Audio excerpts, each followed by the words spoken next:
जय श्री श्रेया वाली माता रानी की भक्तों, स्वागत है पंडित अनुकूल मिश्रा शास्त्री वीडियो में। आज माता रानी का एक दिव्य चमत्कारी मंत्र सुनाने जा रहा हूँ।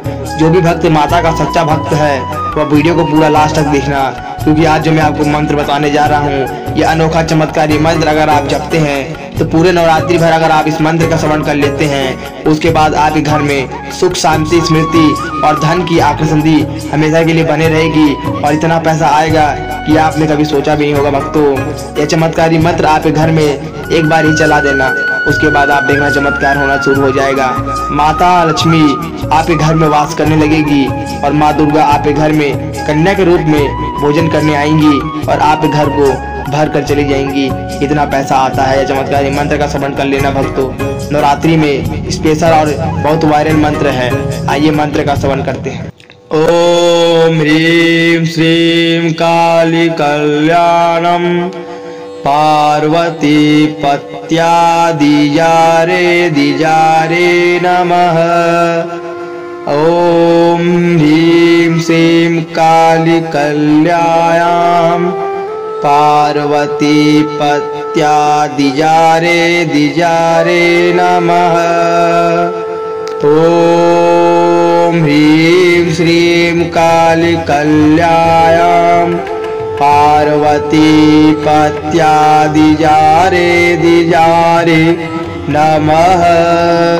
ओम ह्रीं श्रीं काली कल्याणम पार्वती पत्या दिजारे नमः। ओम ह्रीं श्रीं काली कल्याणम पार्वती पत्या दिजारे नमः। ओम ह्रीं श्रीं काली कल्याणम पार्वती पत्या दिजारे नमः। ओम ह्रीं श्रीं काली कल्याणम पार्वती पत्या दिजारे नमः। ओम ह्रीं श्रीं काली कल्याणम पार्वती पत्या दिजारे नमः। ओम ह्रीं श्रीं काली कल्याणम पार्वती पत्या दिजारे नमः। ओम ह्रीं श्रीं काली कल्याणम पार्वती पत्या दिजारे नमः। ओम ह्रीं श्रीं काली कल्याणम पार्वती पत्या दिजारे नमः।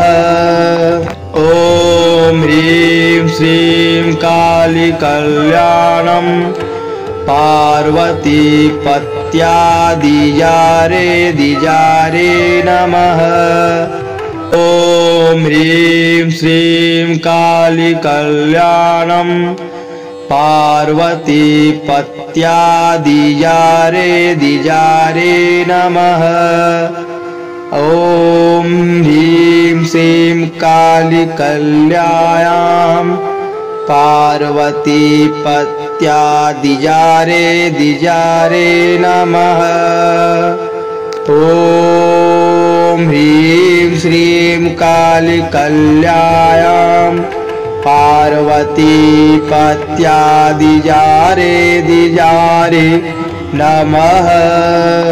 ओम ह्रीं श्रीं काली कल्याणम पार्वती पत्या दिजारे नमः। ओम ह्रीं श्रीं काली कल्याणम पार्वती पत्या दिजारे नमः।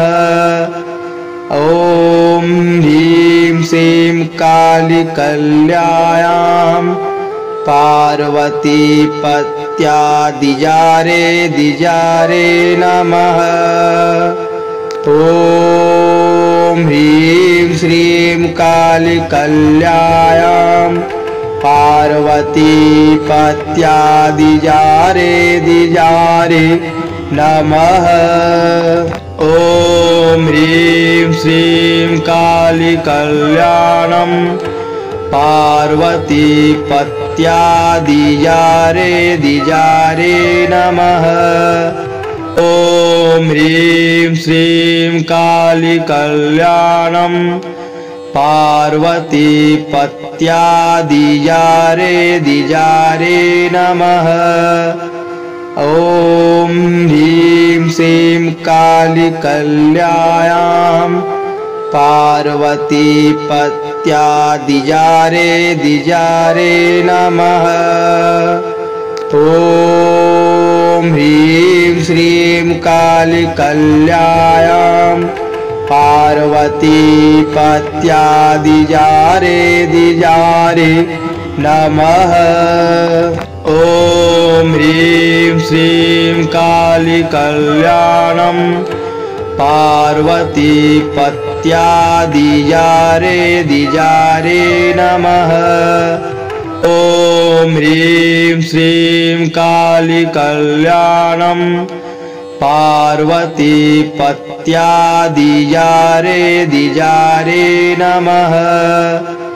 ॐ ह्रीं श्रीं काली कल्यायां पार्वती पत्यादिजारे दिजारे नमः। ॐ ह्रीं श्रीं काली कल्यायां पार्वती पत्यादिजारे दिजारे नमः। ॐ ह्रीं श्रीं काली कल्याणं पार्वती पत्यादिजारे दिजारे नमः। ॐ ह्रीं श्रीं काली कल्याणं पार्वती पत्यादिजारे दिजारे नमः। ॐ ह्रीं श्रीं काली कल्यायां पार्वती पत्यादिजारे दिजारे नमः।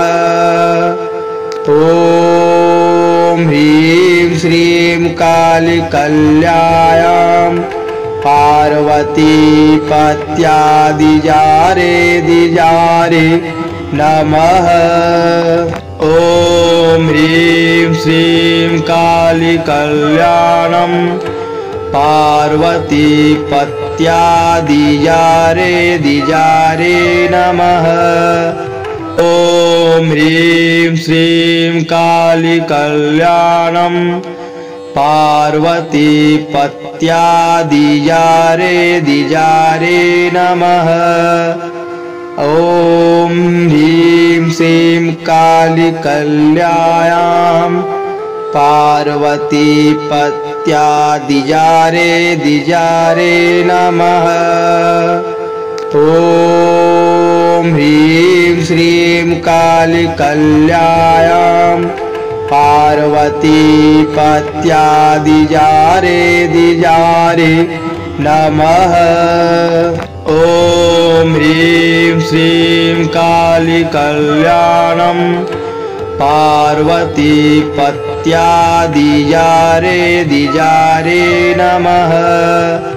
ॐ ह्रीं श्रीं काली कल्याणं पार्वती पत्यादिजारे दिजारे नमः। ॐ ह्रीं श्रीं काली कल्यायां पार्वती पत्यादिजारे दिजारे नमः। ॐ ह्रीं श्रीं काली कल्यायां पार्वती पत्यादिजारे दिजारे नमः। ॐ ह्रीं श्रीं काली कल्याणं पार्वती पत्यादिजारे दिजारे नमः। वीडियो अच्छी लगी तो वीडियो को लाइक, कमेंट, शेयर, सब्सक्राइब जरूर कर ले और बेल आइकन दबा दे और हमारे चैनल को सपोर्ट करें।